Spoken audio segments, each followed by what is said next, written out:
Good morning and welcome to Free Grace Community Church on this Sunday morning from Nicaragua.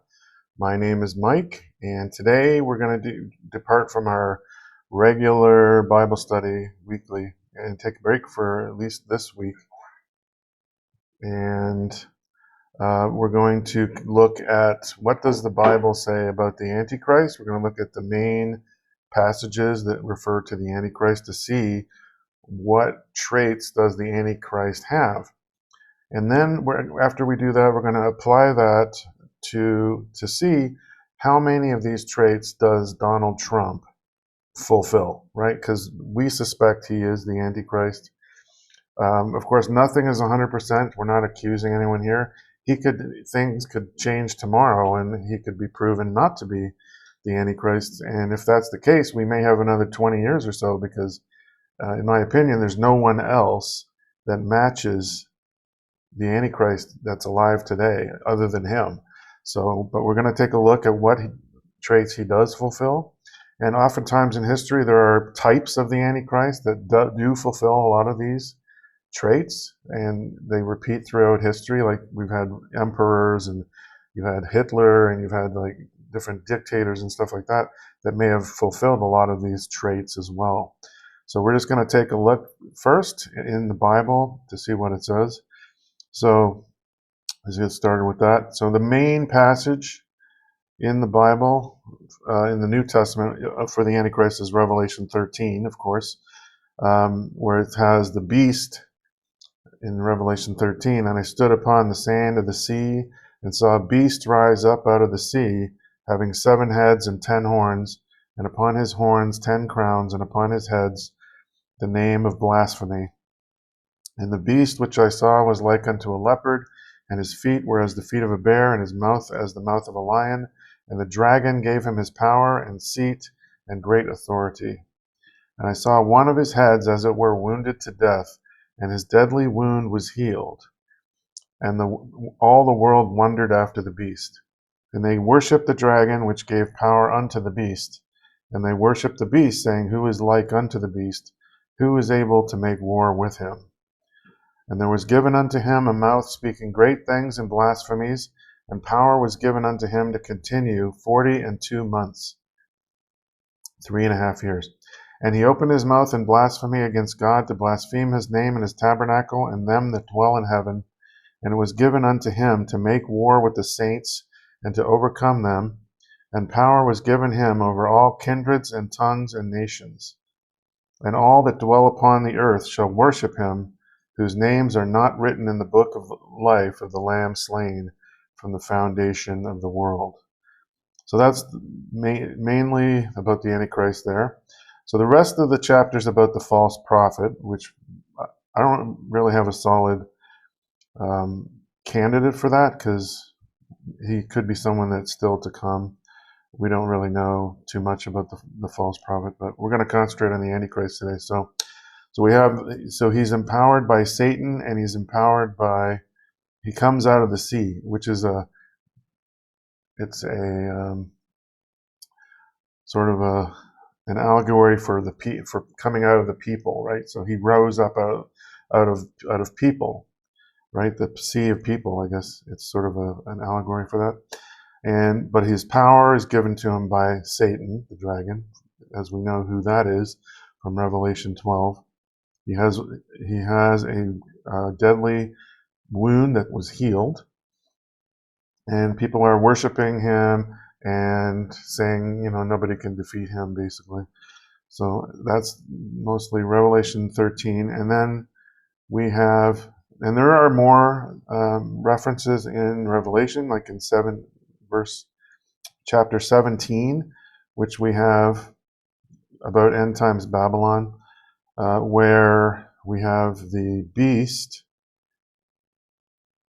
There's this 10 king, the 10 horns which thou sawest are 10 kings, which have received no kingdom as yet, but receive power as kings 1 hour with the beast. These have one mind, and shall give their power and strength unto the beast.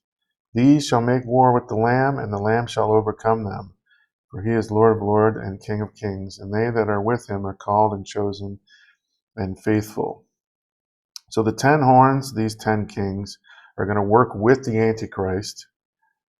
And then at the end, they're going to turn against this whore of Babylon, which rides the beast. So this beast is being controlled by something called Mystery Babylon, the mother of harlots and abominations of the earth. And there's various theories as to who that could be. But he's being controlled by this Mystery Babylon. And so the 10 horns at the end will turn against that, this whore of Babylon, and burn her with fire. And then the great city, Babylon, is destroyed. In Revelation 18, in 1 hour, it says. So that's, we're going to get to that in a future week, the end times Babylon. Okay, so the next main reference of the Antichrist in the New Testament is 2 Thessalonians chapter 2. Which says, "Now we beseech you, brethren, by the coming of our Lord Jesus Christ, and by our gathering together unto him, that ye be not soon shaken in mind or be troubled, neither by spirit, nor by word, nor by letter as from us, as that the day of Christ is at hand. Let no man deceive you by any means, for that day shall not come, except there come a falling away first, and that man of sin be revealed, the son of perdition, who opposeth and exalteth himself above all that is called God or that is worshipped, so that he as God sitteth in the temple of God, showing himself that he is God. Remember ye not that when I was yet with you, I told you these things? And now ye know what withholdeth, that he might be revealed in his time. For the mystery of iniquity doth already work. Only he who now letteth will let, until he be taken out of the way. And then shall that wicked be revealed, whom the Lord shall consume with the spirit of his mouth, and shall destroy with the brightness of his coming. Even him whose coming is after the working of Satan with all power and signs and lying wonders, and with all deceivableness of unrighteousness in them that perish, because they receive not the love of the truth, that they might be saved. And for this cause God shall send them strong delusion, that they should believe a lie, that they all might be damned who believed not the truth, but had pleasure in unrighteousness." So that's the main Antichrist passage there. The man of sin is what the King James calls him. Other translations may say man of lawlessness too, which is an interesting translation, because as we see and then Matthew 24, that sort of relates to Matthew 24. The lawlessness. And it says in the King James is one of the signs of the end times. And because iniquity shall abound, the love of many shall wax cold. Iniquity is another synonym for lawlessness, right? And lawlessness is what we're seeing in today's society, not from the actual people, but from all the governments of the world. They're all lawless. All these governments right now ignore the law and they do whatever they want. They're essentially, we are under a world dictatorship already. They're just calling it freedom or whatever. They're just giving you the illusion of choice. But in fact, we are under a dictatorship, and we have been for quite some time. Because when crises come up, we shall see that a lot of governments are in lockstep with one another. They all do the same thing. Like they're all pushing age verification right now. They were all doing the same thing during COVID. So the masks are coming off, right? They really are working together in secret. This was never, Alex Jones was right all along. They were working together in conspiracy to bring about, and they're here to bring about the end times, basically.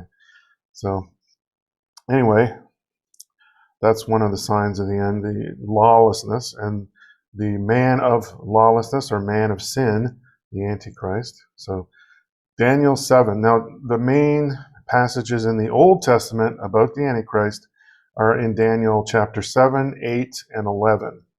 So we're just going to see what these three chapters say about the Antichrist.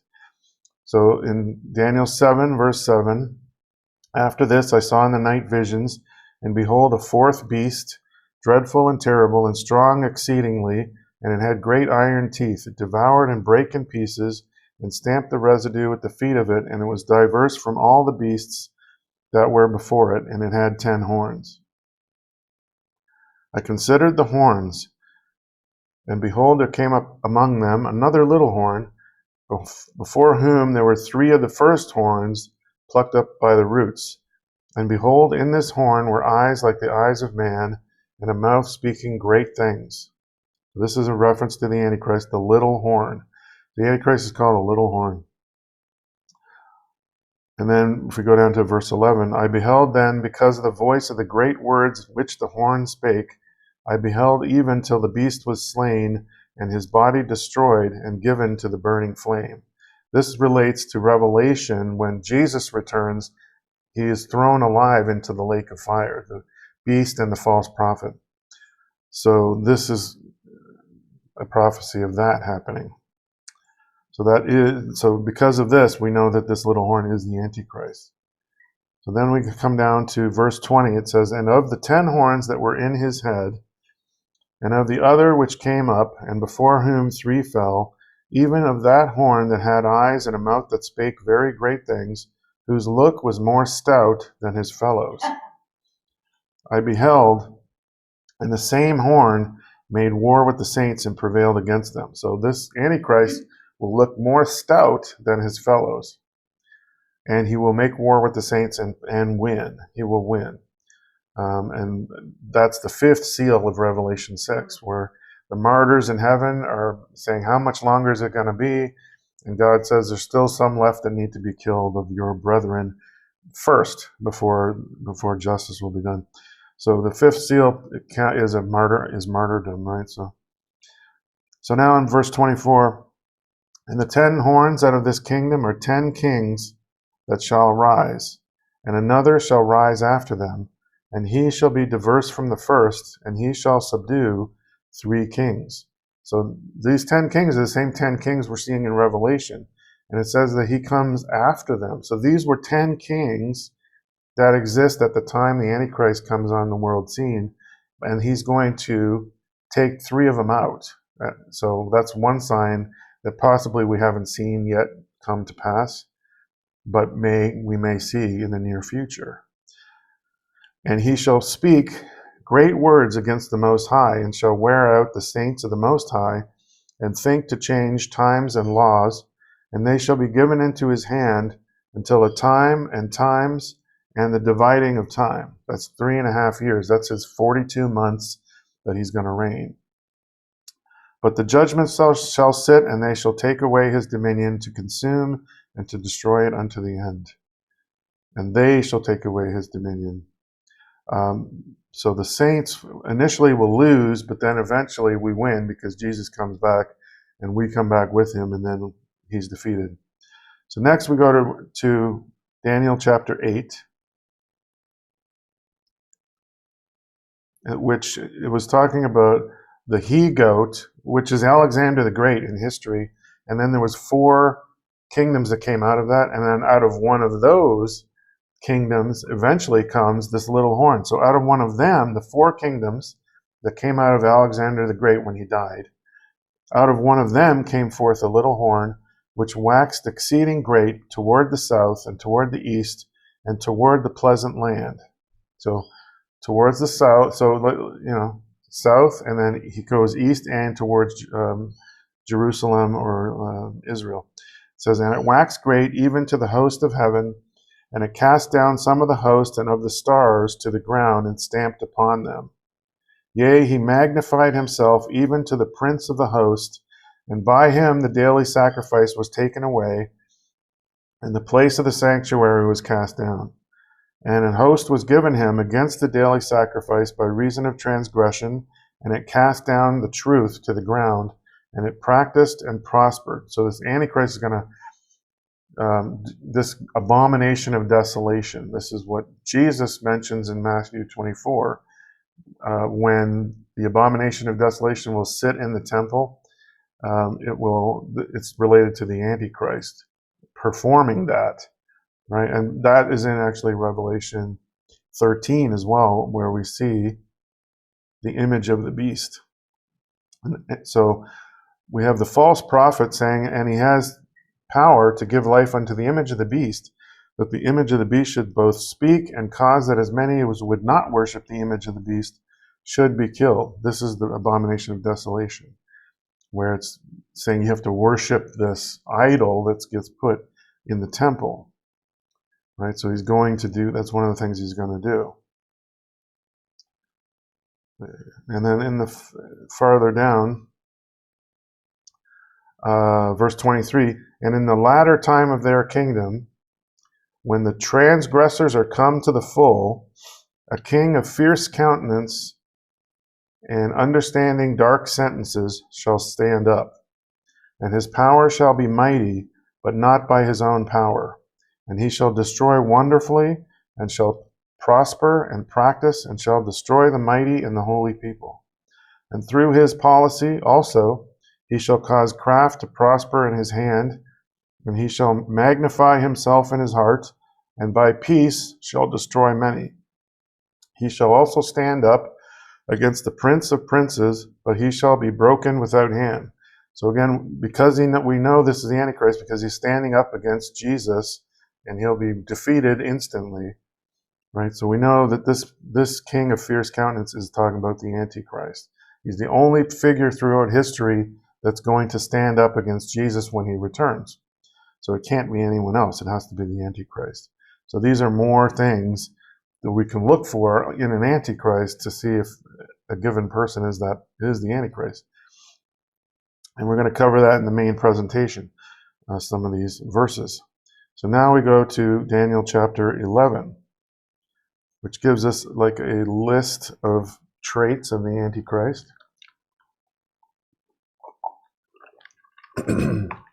So here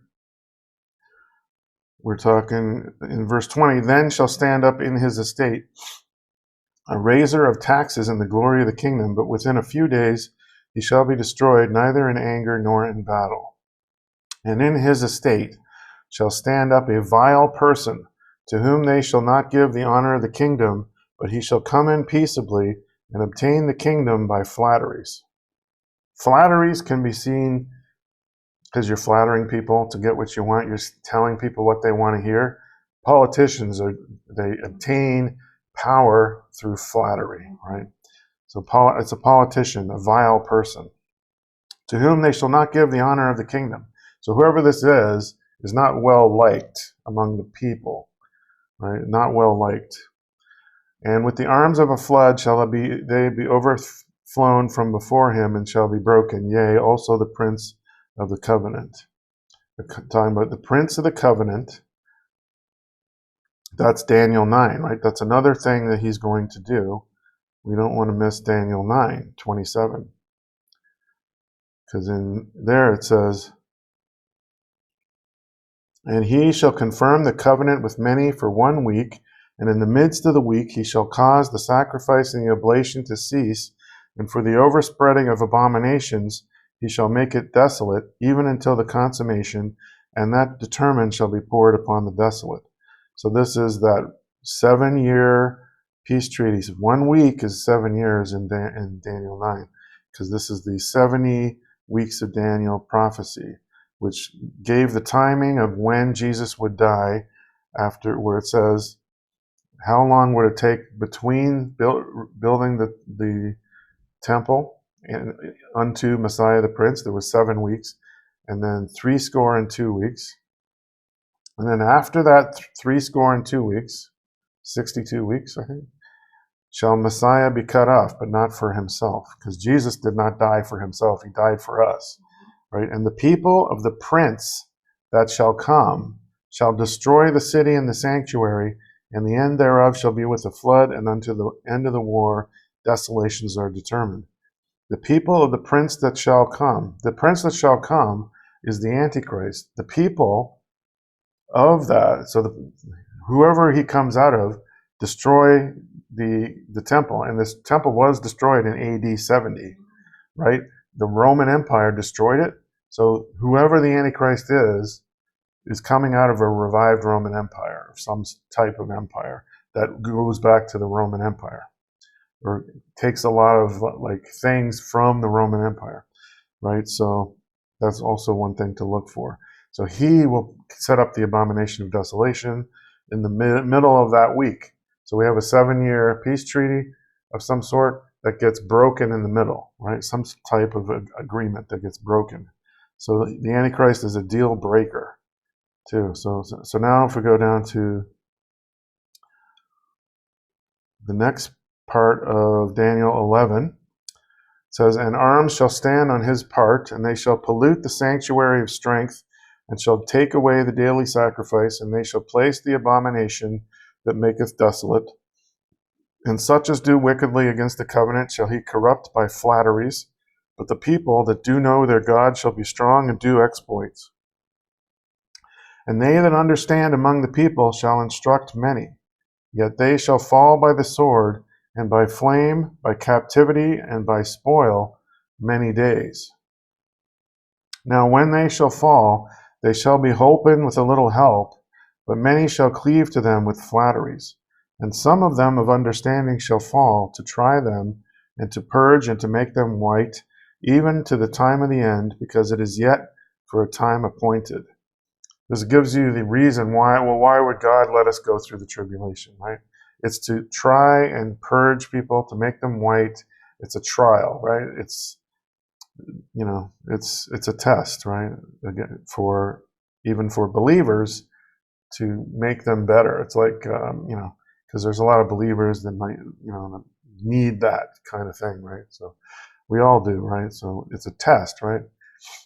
So now in verse 36, "And the king shall do according to his will, and he shall exalt himself and magnify himself above every god, and shall speak marvelous things against the God of gods, and shall prosper till the indignation be accomplished. For that is determined shall be done. Neither shall he regard the God of his fathers, nor the desire of women, nor regard any god, for he shall magnify himself above all. But in his estate shall he honor the God of forces, and a God whom his fathers knew not shall he honor with gold and silver and with precious stones and pleasant things. Thus shall he do in the most strongholds with a strange God, whom he shall acknowledge and increase with glory, and he shall cause them to rule over many, and shall divide the land for gain." And then we'll go to the end verse, "And he shall plant the tabernacles of his palace between the seas and the glorious holy mountain, yet he shall come to his end, and none shall help him." So it's the look to the Antichrist to build some sort of headquarters near the mountain where Jerusalem is, between the seas and the glorious holy mountain, basically. He's going to build some sort of headquarters, possibly. Did the U.S. put an embassy in Jerusalem? It's something like that, maybe. Could be the U.S. embassy in Jerusalem if we're looking at Trump. So and honoring the God of forces is important. And the desire of women, that one, people say, well, then he has to be gay because he doesn't like the desire of women. But no, it means he doesn't care what they think of him, right? Or he's a womanizer. That can also fit, right? So it doesn't mean he has to be gay. So that's an oftentimes thing that people say that's not necessarily true. So there's ways of interpreting it that are different. So now this presentation was done originally in 2024, a couple of years ago, almost a year and a half ago, maybe, or almost 2 years ago. And this is looking at the evidence that Trump is the Antichrist. And I don't think I covered it, but the little horn, or the name Trump, it means a little horn. So that's number one. He fulfills the name of the little horn. So let me just go into the full presentation here. So traits of the Antichrist. I think I need to use full one. In John 5:43, it says, Jesus says, "I am come in my Father's name, and ye receive me not. If another shall come in his own name, him ye will receive."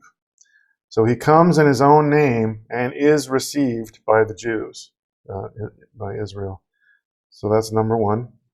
So as we know, Trump comes in his own name. He puts his name on everything he owns. Trump Tower, Trump Golf, courses, etc. All over the world. Everything he owns has his name on it. He comes in his own name. I think everyone will agree that he definitely comes in his own name. Now, as to being received by the Jews, there was a report here of a renowned Jewish rabbi who says Trump is anointed as God's non-Jewish Messiah to serve Israel. So Lou Rockwell reported this in 2024. So the rabbis say he's their non-Jewish Messiah. It says in recording, Parnas and Fruman compared Trump to the Messiah. So there was a recording of these rabbis, I think, who were comparing Trump to the Messiah and saying, according to Jewish gematria numerology, there's some Giuliani, someone who is associated with Rudolph Giuliani. His associate explains the letters in Trump's name add up to 424, the same total as the Redeemer. So that's what Israel is saying. Jewish rabbis are saying, right? His name is the same as the Messiah. No, we don't subscribe to gematria. It's occult, right? It's not to be. We're not to be getting into that. But so the rabbi sounds a beast alarm. U.S. facing choice between kingdom leading to collapse or Cyrus like Trump. So they're comparing him to King Cyrus, who was the one who told Israel they could rebuild the temple back in the day.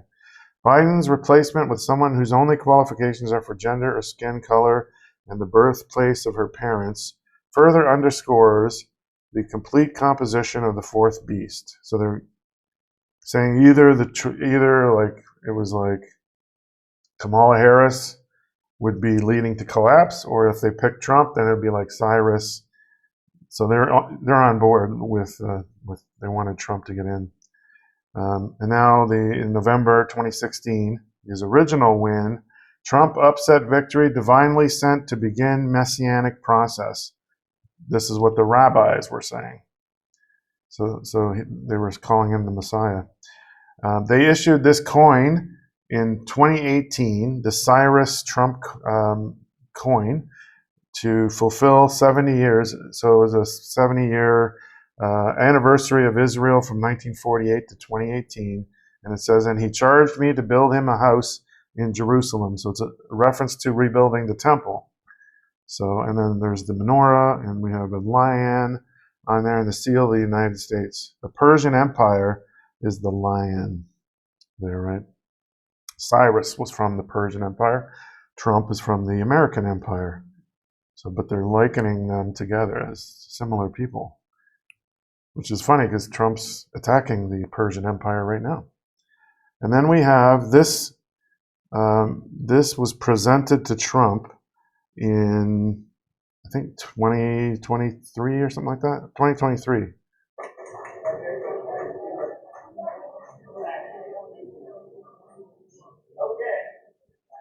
Give thanks to Hashem, for his work is good, his kindness endures forever.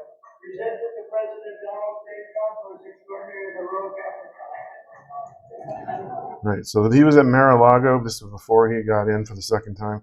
This is the crown of Jerusalem that they presented to him, a crown of Jerusalem, which Jesus should be the only one wearing the crown of Jerusalem. So this is like, okay, they're receiving him, right? I'm not sure if the audio was visible. Desktop audio is turned off, so turn it back on. But basically they gave him this crown of Jerusalem, I think 2023, at Mar-a-Lago. So then in 2024, the rabbis from the Israel Heritage Foundation gave him another presentation of this menorah. And the menorah has a plaque on it. And on the plaque, it says, among other things, It says, the Israel Heritage Foundation, with profound gratitude, presents this Covenant of Peace award to the Prince of Peace, President Donald J. Trump. So February 26th, 2024. So calling Trump the Prince of Peace, right? And that's from Isaiah 9:6. For unto us a child is born, unto us a son is given, and the government shall be upon his shoulder, and his name shall be called Wonderful Counselor, the Mighty God, the Everlasting Father, the Prince of Peace. So they've given Trump this title that belongs only to God, or Jesus, actually. This is a prophecy of Jesus. And now, who we think is the Antichrist is co-opting that title for himself.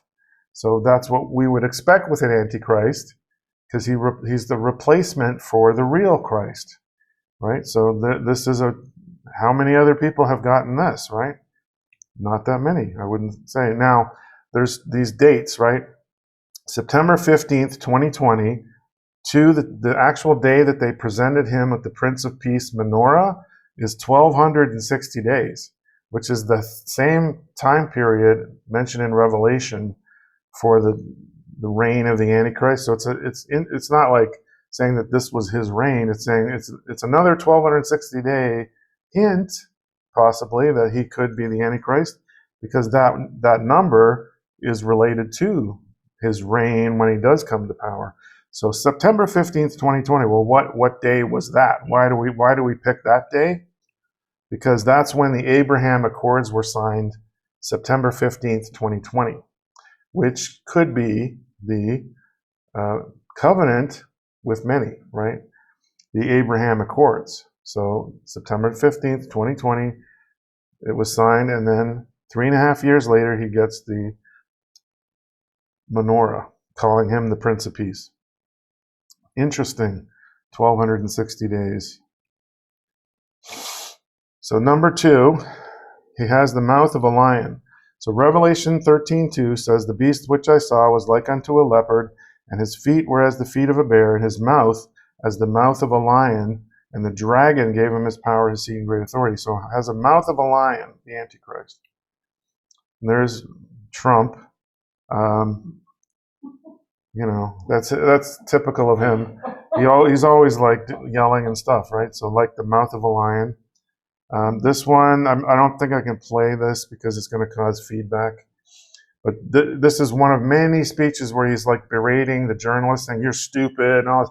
He's very like rough with people, right? He's not nice to people, right? As we all know, we can find this clip a million places on YouTube. These clips, right? So he was talking about Biden. He was saying you reporters are dumb, and then we have this: the Trump-Pence 2016 T-shirt. We have a lion. So they're calling Trump a lion. This is the MAGA lion merchandise that they were selling at the time.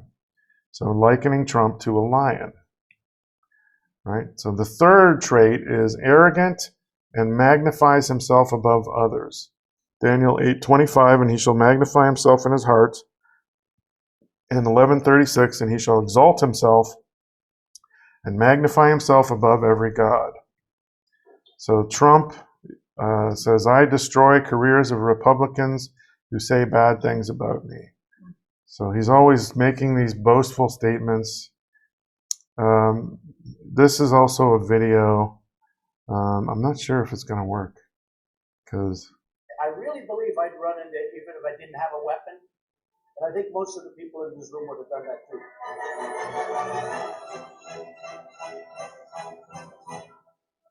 Nobody knows the system better than me. Nobody knows politicians better than I do. Nobody knows. Nobody's better. Nobody's stronger. There's nobody bigger or better at the military than I am. I love the First Amendment. Nobody loves it better than me. Nobody loves the Bible more than I do. Okay. So we get the point. I don't have to do the whole thing. He's always saying nobody's better at him at basically anything, right? So he's boastful, right? And so again, traits of the Antichrist: boastful. It's Daniel 7:8. In this horn were eyes like the eyes of a man, and a mouth speaking great things. Revelation 13:5, and there was given unto him a mouth speaking great things and blasphemies. So you can see Daniel 7 and Revelation 13 tie into each other quite closely. And blasphemies. This one, again, this is one of those, nobody's better than anything than him. Right? He knows everything, basically. So I think the evidence of that is all over the internet. Daniel 8:12, like every day, right? So Daniel 8:12, and it cast down truth to the ground, and it practiced and prospered. So he throws truth to the ground. This was in 2020, the final tally of lies. Analysts say Trump told 30,000 mistruths, that's 21 a day, during his presidency. So some of this is from Democrats, right? So maybe it's not that many, but since his second term, he lies all the time. I think anyone can find out that he's lying about everything, basically. Every time he opens his mouth, it's a lie. And it's not just Democrats now, because I'm not a Democrat, so I don't subscribe to the leftist ideology or the right either. So it's all the same, right? Both sides are really the same. So there's another boastful video here. Let's see what that one is. One thing I can promise you this: I will always tell you the truth. The Washington Post and other fact checkers have found that Donald Trump tells more lies and falsehoods than any president in either party in history. The count is over 20,000. So they're basically saying the same thing. And there's a lot of lies, and it's even getting worse. So the man of sin or man of lawlessness is expected to have a lot of lies, right? So next, let's see, this is another. Let's see what this is.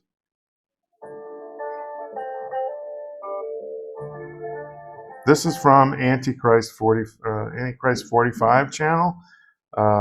He's got a lot of good videos about Trump. So if you want more evidence about Trump being the Antichrist, go to the Antichrist 45 channel. He does not preach the right gospel, but he has a lot of evidence against Trump here being the Antichrist. So I'm not going to play the video just for the sake of time. So number 6, he denies the Father and the Son. 1 John 2:22, who is a liar but he that denieth that Jesus is the Christ? He is Antichrist, that denieth the Father and the Son. Whosoever denieth the Son, the same hath not the Father. He that acknowledgeth the Son hath the Father also. So he does deny the Father and the Son because, let's see what this, another video. Was asked if he ever asked God for forgiveness.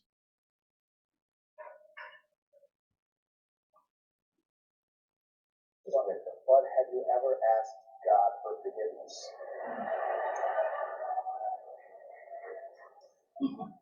I'm not sure. I just don't want to try and do a better job from here. I don't think so. I think if I do something wrong, I think I just try and make it right. So yeah, that was the answer. And people asked him about it even again. Anderson Cooper actually had a whole interview about this with him. And he doubles down, he triples down. No, he does not. He never asks God for forgiveness. He believes in living a good life in order to get to heaven, to being a good person, right? He thinks you can be a good person and get to heaven. This is denying the Son because he denies that he needs forgiveness, which is number one for salvation. So he is not saved by any way, shape, or form if he denies that he needs a Savior, right? And then I think this is the Anderson Cooper. I asked you No, this is a different one. It was at Normandy at the 75th anniversary of Normandy. I'm asking you, what do you pray for? I know you don't like to really talk about this, but most people across the country see you as an important figure, a critical figure at a desperate time for the country. They think that, and they want to know that you believe there's something more than just this. Well, I do.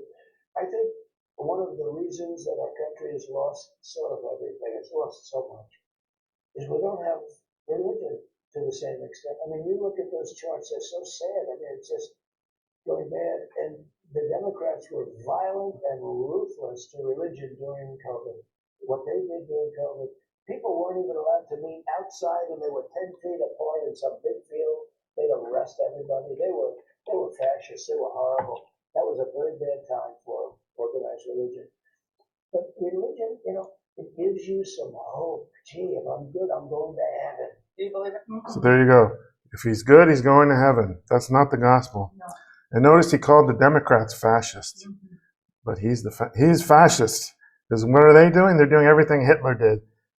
Invading countries without provocation, right? Rounding up undesirables, putting them in concentration camps. They're building concentration camps in the U.S. right now. They're doing the same thing as Hitler. Okay, so let's see. Yeah, so he says to be a good person to go to heaven. But the Bible says, John 14:6, Jesus says unto him, I am the way, the truth, and the life. No man cometh unto the Father but by me. Acts 4:12, neither is there salvation in any other, for there is none other name under heaven given among men whereby we must be saved. He may say the name of Jesus in a scripted speech sometimes, but he doesn't believe that Jesus as his Savior, right? So he's not saved. So number 7, a vile person. So Daniel 11:21, and in his estate shall stand up a vile person, to whom they shall not give honor of the kingdom, but he shall come in peaceably and obtain the kingdom by flatteries or politics. A vile person. Let's see what this one. Under no circumstances, you are promising America tonight, you would never abuse power as retribution against anybody. Except for day one. Except for He's going crazy. Except for day one, meaning I want to close the border and I want to drill. that's not retribution. I'm going to be, I love this guy. He says, you're not going to be a dictator, are you? I said, no, other than day one. We're closing the border and we're drilling. After that, I'm not a dictator. So he is a dictator because he's been dictating by executive order ever since he got into office. So yeah, if you're a dictator on day one, that's the one day you need to consolidate all your power to stay a dictator for life, right? So he lied about that, obviously. So that's another lie. He is a dictator. So here's where they actually call him vile. Trump gives most deranged and vile speech. Yeah, and this was 2 years ago. And if you put me back in the White House, their reign is over. Their reign will be over. And they know it. And America will be a free nation once again. We're not a free nation right now. We don't have free press. We don't have free anything. In 2016, I declared, I am your voice. Today I add, I am your warrior. I am your justice. And for those who have been wronged and betrayed, I am your retribution. I am your retribution. I can let this happen. The disgraced former president. Okay, so we're not going to play that whole thing, but see, Trump is calling himself your retribution, etc. He's putting himself out as the savior of the people, right? And they're calling him vile in the media. But there's many more vile things that he's done that you can look up online about the Epstein files, etc. He's all over the Epstein files. I don't have clips on that, but you can find them all over YouTube of what he's done, and he's a vile person. Not sure what this one is. In honor Oh, no, that's the of same our one. great That's the same one. Anthony In Davis. honor of, Okay. Exclusive town hall. he says, you're not going to be a dictator, are you? Oh, that's I the said, same one. No. Okay, so we got that one. He says, Okay. So Daniel 11:38. He honors the God of forces. This is a big one with Trump. But in his estate shall he honor the God of forces, and a God whom his fathers knew not shall he honor with gold and silver and with precious stones and pleasant things. This is Trump's penthouse suite in Manhattan. I don't know if he still lives there or still owns it, but at the time when he was living there, this is what it looked like. It was gold all over the place, gold, silver, and precious things. We see this painting called Apollo and his chariot is being led in his chariot by Aurora. So he has a painting of Apollo. There's Greek vases in there, which is interesting because the Antichrist is supposed to come out of the Greek Empire as well as the Roman Empire. So we have Roman Empire, like columns there too. So, you know, everything's gold. And then we look at, and he's got statues of Greek Eros and Psyche, Greek gods. And we have on the ceiling a painting of Apollo in his chariot being driven across the sky. So again, Apollo, the sun god, who is the god of forces. That's Apollo. So he honors the god of forces in his estate, and that's his estate. It literally has Apollo stuff to Apollo in it, right? So does anyone else today have that fulfill that? I don't know. Revelation 13:18. Here is wisdom. Let him that hath understanding count the number of the beast, for it is the number of a man, and his number is 666. The other reference to 666 in the Bible is from 1 Kings 10:14. Now the weight of gold that came to Solomon in 1 year was 666 talents of gold. So Solomon would receive 666 talents of gold every year. So there's a connection between the Antichrist and Solomon, King Solomon, in that they both love gold. So Donald Trump loves gold. He has gold everywhere. So we have, gold all over his apartment here that we saw before, and we got another picture of it here. He's got gold everywhere. And then they made a gold statue to Trump. They made a gold statue of Trump in one of these America First rallies that they did before he got elected again. So, and then there was this Trump, the Trump Gaza AI video that he put out about Gaza being turned into like a resort. It had a gold statue of Trump in the video as well, a statue of Trump. So there's gold there too. Like he knows it, that he likes gold. So, and then this is an update to this presentation, Trump's goldening of the Oval Office since he got in power. So let me go to The Guardian. If I can click on this. Before and after Trump's extreme goldening of the Oval Office. So we see a picture here of the Oval Office with when Zelensky was visiting last year in August, I guess it was. So you can see the gold all over the place, gold painting, frames, there's gold all the way up in there. The furniture is gold, the mantle, everything, gold. And then if we look down here, he's got a gold, these are coasters, golden coasters on his desk. It says Trump 47th. And gold trimming over the doorways, the golden cherub here, and that's probably over that's right there, this golden cherub. So that's an idol right there.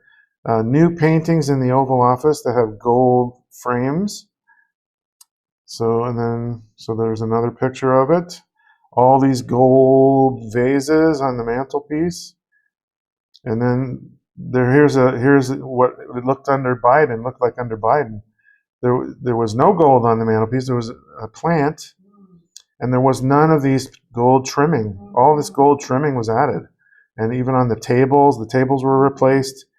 The lamp is gold now. Everything's been replaced, and the furniture is more gold in color now, and the rug it's all been changed, right?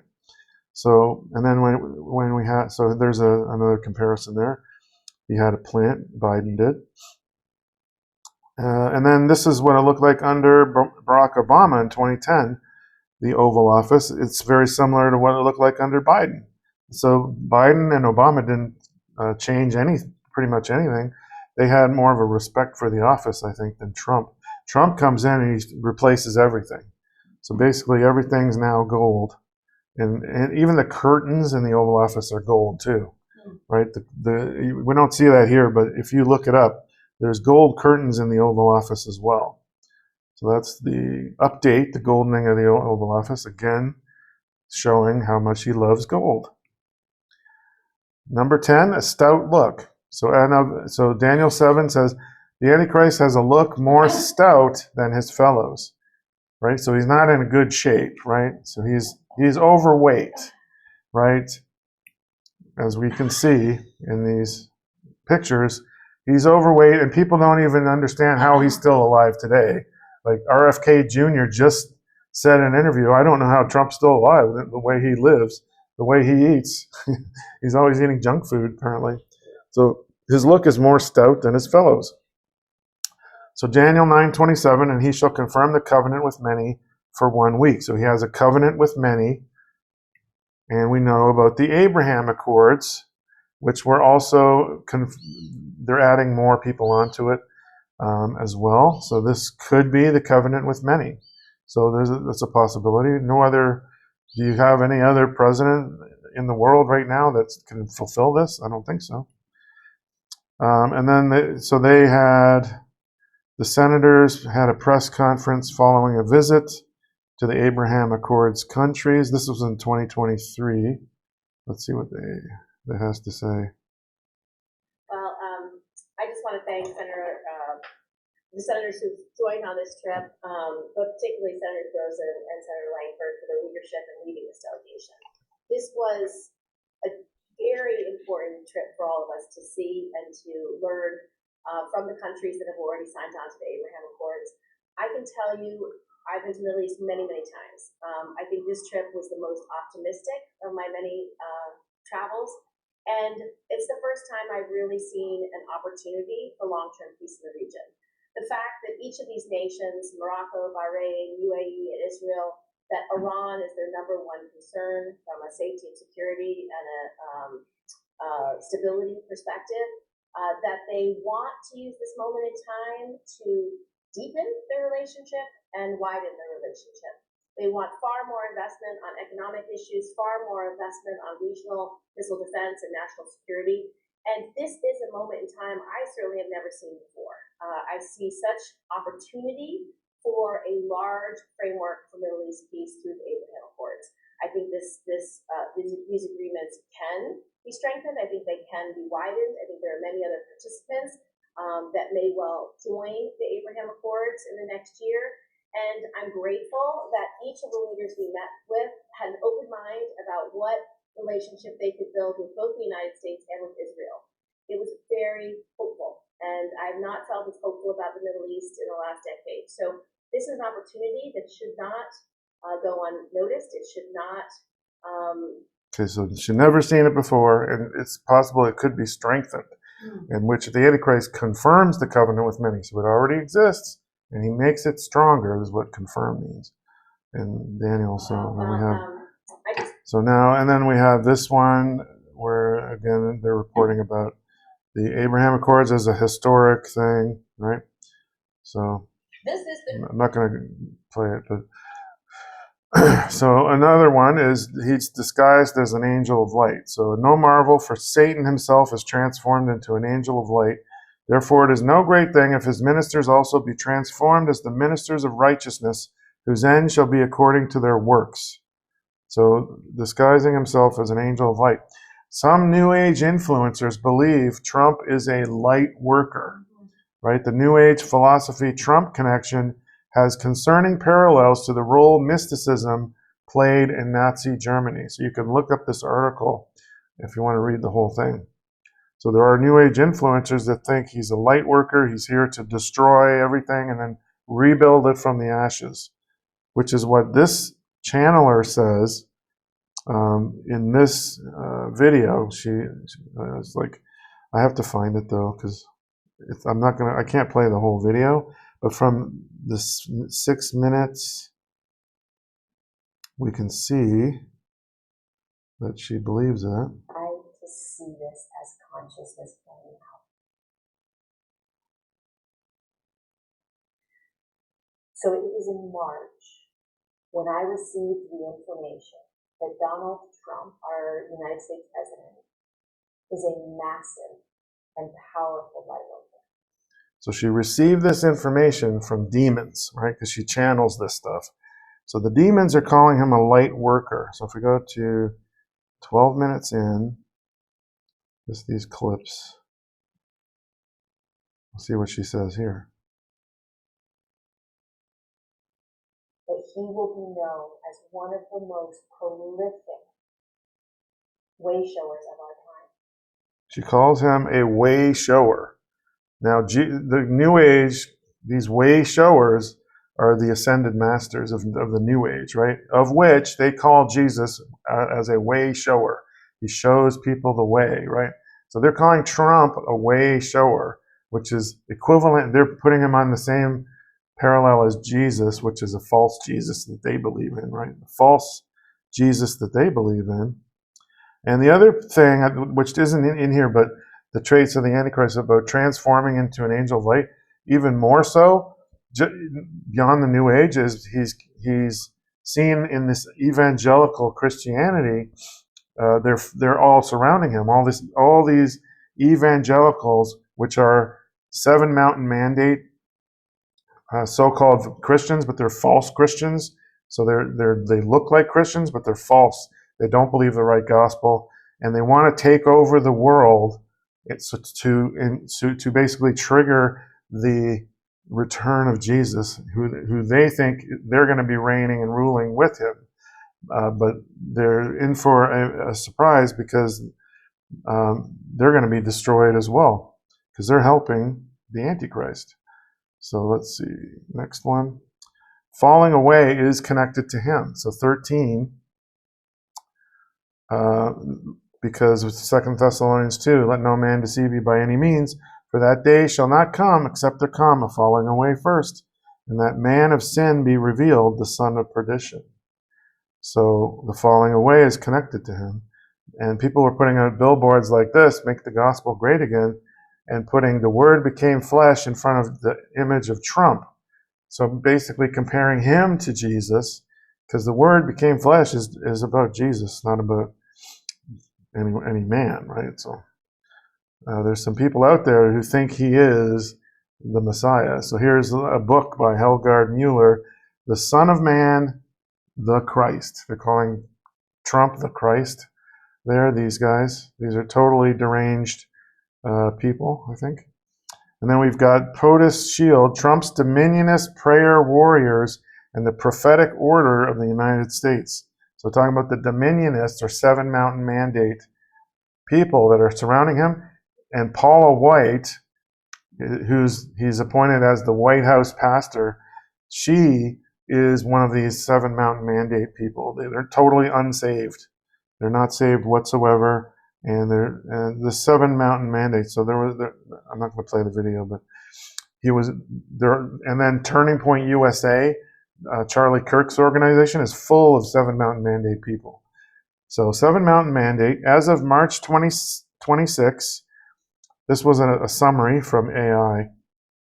I asked it about the Seven Mountain Mandate.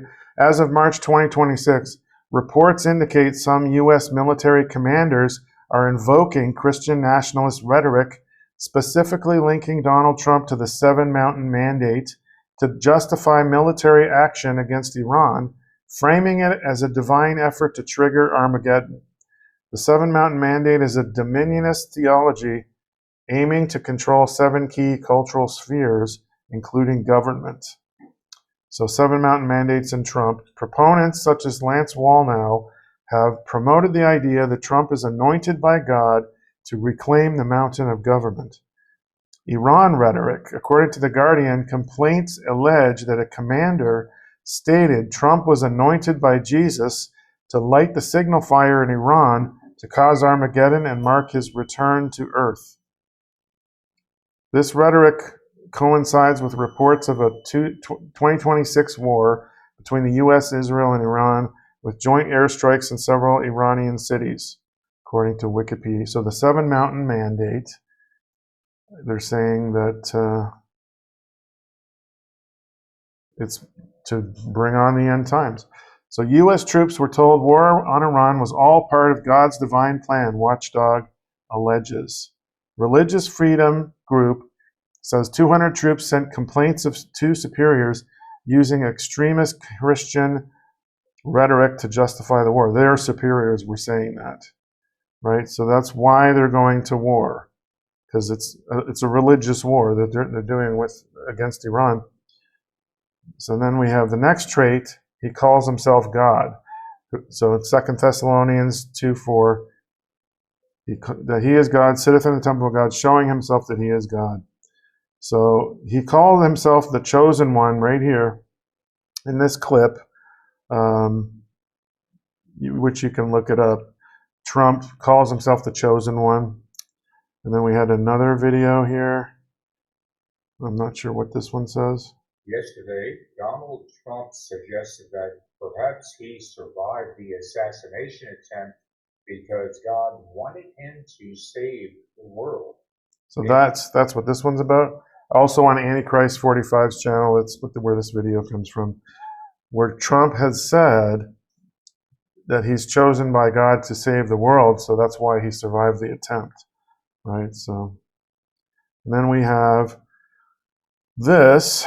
April is the biggest month of traffic on Truth Social. By far, it has become one of the most important voices in the universe because it is my voice. So he calls himself the most important voice in the universe, which is something that would be God, right? Not him. It's tantamount to calling yourself God if you say you're the most important voice in the universe. So here's the deadly head wound. So he has a deadly wound that is healed. Revelation 13, and I saw one of his heads, as it were, wounded to death, and his deadly wound was healed, and all the world wondered after the beast. So he did have a head wound, and there's the bullet heading toward his head, and you can see here that there's a lot of blood here, but there's absolutely nothing. There's no chunk taken out of his ear here. There's no damage to the ear in this photo at all. So, and then this one is from Gabe Sanchez. He was showing in this video, let's see, that there was no damage to his ear a few days later. It was like he was wearing a bandage and then he wasn't. Only in the course of like 10 days or something. If that was really like damaged by a bullet, there would be more damage to the ear. There's like nothing. So maybe his deadly wound was healed in that instant after he got shot, right? That's definitely a possibility. Can't say for sure, but because we didn't see it happen, right? But he got up and there was nothing, absolutely nothing wrong with his ear. So just the blood. So this is the Enough is Enough card from the Illuminati card game. It says, at any time, at any place, our snipers can drop you. Have a nice day. So this person looks a lot like Trump on the card. If you look and see side by side, it looks like Trump. And it's talking about this bullet. See this thing here? This line that's going towards him, a sniper's bullet. Just like we saw in this picture of the bullet going towards him there in real life. So predictive programming. And then enough is enough is one of his campaign slogans. Enough is enough, Trump 2016. So another thing, predictive programming around Trump. And this card game came out back in the 90s. Like, he wasn't even thinking of running for president back then. He hadn't even done anything on TV back then with The Apprentice. That was before all that. So number 16, understands dark sentences. So Daniel 8:23, and in the latter time of their kingdom, when the transgressors are come to the full, a king of fierce countenance and understanding dark sentences shall stand up. What's a dark sentence? If you go to Blue Letter Bible and look up this dark sentences in Strong's Concordance, it says it's a riddle. Number one, it's a riddle, difficult question, parables, enigmatic sayings or questions, perplexing sayings or questions, riddles, right? So we have, and when he stood up, after he was shot, he lifted up his hand and said, fight, fight, fight. Okay? If you've ever heard of QAnon, they are also related to Trump all the way until 2022 when they stopped posting. But QAnon was always posting stuff related to Trump. They're saying like he's gonna, basically they're bringing in Trump, like they're supporting Trump, right? So it says, Anons picked up on the carpet bombs for you and you alone. Fight, fight, fight. Q. This was posted in 2018, September 17th, 2018. You'll see the number 17 related to Trump a lot too. 17 is the 17th letter of the alphabet is Q. So if you ever see anything around 17, that's also a reference to Q when it's related to Trump. So this was at the Emmys when he had this hand up, and then they're saying fight, fight, fight. And that is the reason he did that when he was shot. He said fight, fight, fight. All this stuff is orchestrated, right? So, and then this is basically the video where he stands up after he is shot, and then even as he's just standing up, he's doing this fight, fight, fight, right? So, like right away, he's doing it as if it's something he needed to do, right? Let's see, where is it? Right here. He's doing it right there. He's doing fight, fight, fight. And he did it there too, for the cameras there. And so then, here we have September 17th, 2018 to July 13th, 2024. Why are we looking at this? This is when he was shot, July 13th, 2024. 2,127 days between them. If we look at this Q post, September 10th, 2018, says, we will do our job to protect the vote. Will you do yours? Fight, fight, fight. So another fight, fight, fight reference. And then, so 2020, so 2127, right? So 2127, that's Q post number 2127, right? So another fight, fight, fight reference. So then we have Q posting in 2017, December 9th, talking about, we love our U.S. military on behalf of an entire nation. Thank you for your sacrifice. This is a quote. And it says, how many clues must we provide? So Donald Trump, 3 hours later, posted this to Twitter. We love our U.S. military. On behalf of an entire nation, thank you for your sacrifice and service. To the letter, the exact same quote that Q put out 3 hours before on the same day. So Q knew what he was going to post before he did it. Q is basically sort of a false prophet in giving these prophecies that come true. It's all orchestrated, right? And Trump is in on it, and all his administration. Because even today, they're posting stuff like that, similar to Q slogans. So if you're familiar with the Q slogans, like "Patriots are in control," well, they just posted that to Twitter from the White House, saying "Patriots are in control." So they're still into this Q thing. Q is almost like a false prophet to me, because it's giving these dark sentences or riddles that are all related to Trump, right? So, and this video here is about Michael Flynn, who was praying this prayer at one of these rallies, which lined up exactly. It was the prayer of a New Ager, Elizabeth Clare Prophet, right? So if you look this up, I'm not going to play it here. If you look it up, this prayer, he's saying a New Age prayer and getting the whole audience to chant, to repeat after him, right? This whole prayer. And it's word for word a New Age prayer. So these people are not Christians, they're New Agers in his administration. And Michael Flynn was very connected to Trump during his first administration and to the Q posts. He's mentioned in them a lot. So, and this is the final Q post of November 27th, 2022. They stopped posting after this. And in there, it's talking about what's coded in your DNA. You know, mankind is repressed. We will be repressed no more. Information is knowledge. Knowledge is power. It says, how do you protect your DNA? There's a war for your DNA. Protect your DNA. Ascension. So this is a New Age message that Q put out about ascension, which is what the New Age believes is coming. That we're going to evolve and become like superhumans, etc. Something about the DNA, right? So the final Q post was about Ascension, revealing that Q was a New Age thing all along. It had nothing to do with patriotism. It's all about giving a New Age message. So again, which ye shall be as gods. The first thing Satan says in the Bible, ye shall be as gods, knowing good and evil. Your eyes shall be opened, right? So talking about knowledge, right?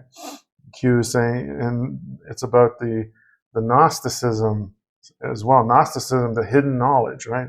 The Q is hidden knowledge because people look into it and they come up with things like this. The Q clock that someone designed, that they noticed that all the Q posts, over 2,000 of them, they line up in perfect lines around these clocks. There's different, they correlate with one another. It's so complicated that only Satan could have come up with this. No one could have designed this. So yeah, this is the Q clock, which I don't think anyone could really understand it, but if you go deep into the Q post, you'll figure out what this is, because these are all like, correlating posts together. And then we have, this is the one that they posted this in September. This one here on the left, we have March 8th, 2026. The White House posts, Patriots are in control. In September 21st, 2018, in one of these Q posts, Patriots are in control. So this is a Q slogan. It's often in a lot of the Q posts that so they're sending a message to the people that the Q stuff is still active, right? They're still following it. So he understands dark sentences. I'm not sure what this is. And it does seem that the former president has finally taken to the stage here in West Palm Beach. Let's go ahead and take this event live.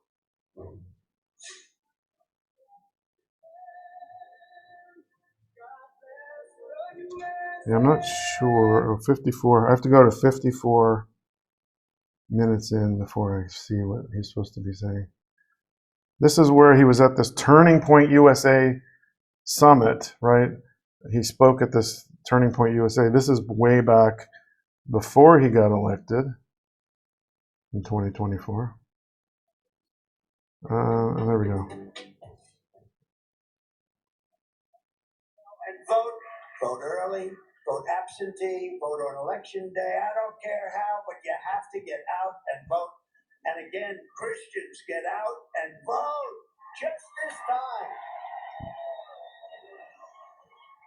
You won't have to do it anymore. 4 more years, you know what? It'll be fixed. It'll be fine. You won't have to vote anymore, my beautiful Christians. I love you, Christians. I'm a Christian. I love you. Get out. You got to get out. So there's where he says you'll never have to vote again. Yeah. And he's talking to Christians as if he's not one of them, right? And he said, I'm not Christian. But a lot of people say, no, he said, I'm a Christian. No, he said, I'm not Christian. Because he's talking to Christians. He's saying, I love you, beautiful Christians. Well, aren't you one of them? No, he's not. He doesn't believe in Jesus. So he knows he's not one. So anyway, that's where he says you'll never have to vote again. Yeah. And, look, coming up in the fall, we'll see if the elections even happen because of this war. Yeah. He may actually suspend the election because he knows from what happened in the Ukraine, or in Ukraine, not the Ukraine, but in Ukraine, that they had to suspend elections because you can't have elections during wartime because people can get attacked at the polls and stuff, right? So he like sort of likes that idea, and he may suspend elections because he started this war and it's getting worse. So we'll see if it just backfires on him, and then he just if he got removed from power, then maybe he's not the Antichrist, but we'll see what happens, right? Because we don't know what's going to happen. But the traits of the Antichrist, number 17, he goes out conquering. So Revelation 6:2, a crown was given unto him, and he went forth conquering and to conquer. Notice it says a crown was given unto him. Remember, the crown of Jerusalem was given to him. So there is a fulfillment as well. But he goes out conquering and to conquer. So he's talking about conquering Greenland or taking it, right? So he's been doing that. And this is actually a recent thing. It's not like from months ago. This is recent. Greenland and Denmark says Trump set on conquering territory after meeting. So he's still set on conquering Greenland, and that's what Denmark is saying.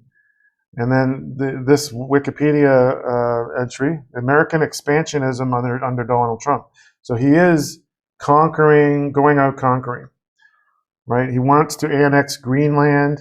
He wants Canada to be the 51st state. He wants Mexico. He wants the Panama Canal. He wants the Gaza Strip. Now he's going after Iran. He's saying he wants Cuba. He already attacked Venezuela. So he's going out conquering and to conquer. And he wants this map to become true, the Technate of America map, which shows all of those areas that Trump is interested in as red, which is going to be part of this new world order, the Technate of America. So this is all Venezuela stuff and Ecuador and stuff like that, the northern part of South America. And then we've got all Central America all the way up to Greenland and Cuba and all the Caribbean islands. But so the Technate of America map came out in the 1940s, developed by Technocracy Incorporated, a movement that advocated for the replacement of democracy and capitalism with a scientific, expert-driven system. Joshua Haldeman, a Canadian chiropractor, politician, and maternal grandfather to Elon Musk, was a prominent leader within this movement in Canada before breaking away from it because they were going to arrest him, so he left. He went to South Africa. So the concept, the map depicts a Technate of America. Now, this map is not made up by someone online. It's in the Cornell University archives. It's a true map that came out in the 1940s. Not something someone just made up recently. It shows a continental superstate merging the U.S., Canada, Mexico, Greenland, and parts of the Caribbean into one unit, including Central and the north part of South America as well. The goal was not to simply conquer territory, but to manage all resources, energy, and production efficiently, treating North America as a single industrial system governed by scientists and engineers. No more freedom, right? They're going to be in control. And you see what happens during COVID when you let the scientists be in control. It's fascism, medical fascism, scientific fascism, I guess. Notice it says all the resources. So he's going after resources. All these places he wants to annex have resources that are useful for AI, for technology, right? It's all about getting these resources for America. And then the organization was highly anti-capitalist, with the leader, Howard Scott, stating the movement was too far to the left for communism. Too far to the left for communism. So it's even more extreme than communism. The concept emerged during the Great Depression as a radical technocratic response to economic collapse. Joshua Haldeman's involvement. He was a leader of Technocracy Incorporated, operating out of Saskatchewan, and was a firm believer in the technocratic ideology. In 1940, he was arrested and questioned for his involvement with the group after it was banned in Canada as a subversive organization during World War II.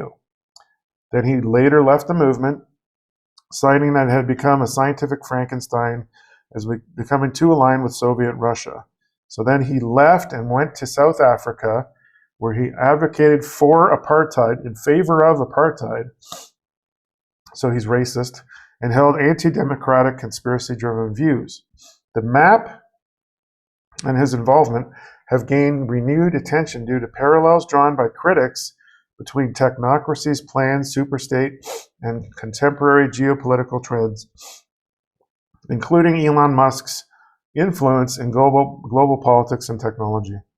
So some commentators suggest a parallel between his early 20th century utopia and Musk's current efforts to colonize Mars.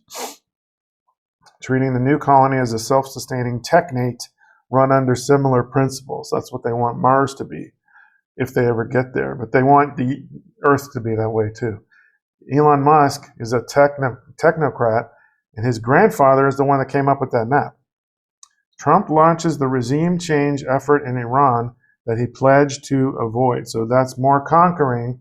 He launched that war in Iran. There was no provocation. It was just like Hitler marching into Poland. There was no provocation. It was something that hasn't been done since the Nazis in World War II. It hasn't been done since then, this type of aggression.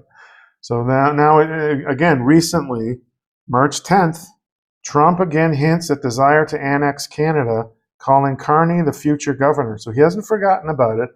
He's still talking about Canada being the 51st state. So he wants to annex Canada. And then just this past weekend, he was in Miami with Latin American leaders to say, let's form a coalition to eradicate the cartels. And at this meeting, we see that the president of El Salvador was there, the president of Argentina was there, a bunch of others who I don't really recognize. I don't know, Kegsbreath was there, Pete Hegsbreath, Pete Hegsbreath. Everyone calls him Kegsbreath, but because he's drunk all the time. But who was not there is the people that aren't agreeing with Trump, like the other people from. I know the president of Nicaragua wasn't there because he doesn't support Trump, but like El Salvador and Argentina do. So I don't know who the rest of the people are though. There are probably some others in South America or Central America that I don't know about. So and then during that speech, he called Mexico the epicenter of evil as he announces a military alliance against drug cartels. They want to go and invade Mexico, right? And then that recent thing that happened in Mexico had CIA fingerprints all over it, right? Where the cartels suddenly were starting to attack everyone, because the CIA was advising the Mexican military as to where that drug lord was that they wanted to kill. So the CIA was involved with that. The U.S. stirs up trouble all these places. Now, and then number 18, receives global power, right? So Revelation 17, and the 10 horns which thou sawest are 10 kings, which have received no kingdom as yet, but receive power as kings 1 hour with the beast. So they receive power with Trump, global power.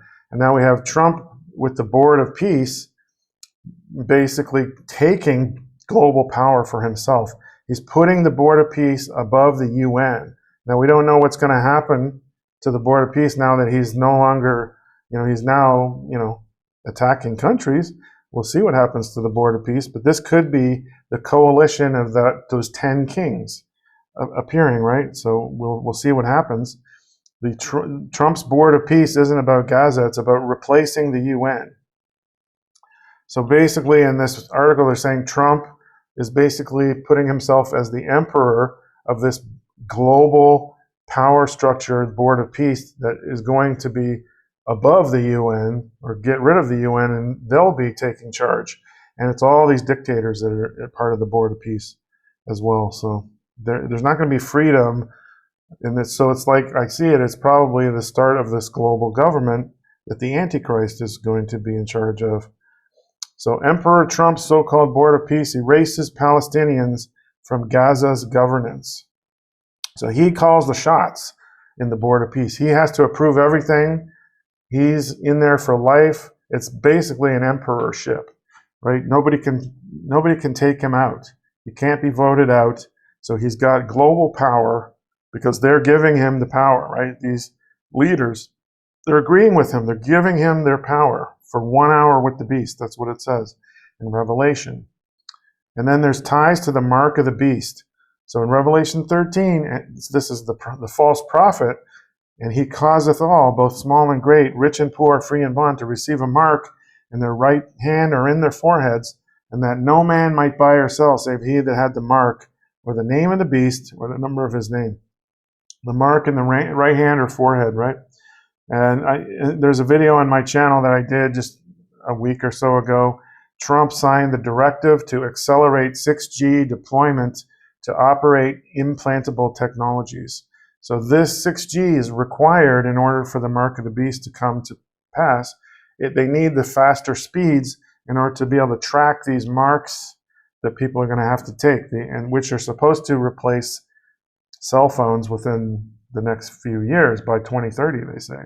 Isn't that interesting how everything seems to converge on 2030 with all of their plans, right? So we'll see, but they're going ahead with 6G. We're already 3 months after this directive was signed. So in December of this year, they're supposed to report back to him about what's happening with 6G. So they're going to be and during COVID, they rolled out 5G very quickly because there was a lockdown, and people were saying, look, they're rolling out 5G while we're locked down. And people are saying, oh, you're a conspiracy theorist. They're not doing that. They were doing it. It turns out, yes, they were doing it. And they rolled out 5G. Now they're going to do the same thing with 6G, but they may not even have to do it undercover, right? They'll just do it out in the open, because everything they're doing now, it's out in the open. They're not even pretending that they're not a dictator now. So this is so that's the last one of this presentation. There's way more things that I didn't have time to cover that I could go over. I don't know, but I can't always remember them all.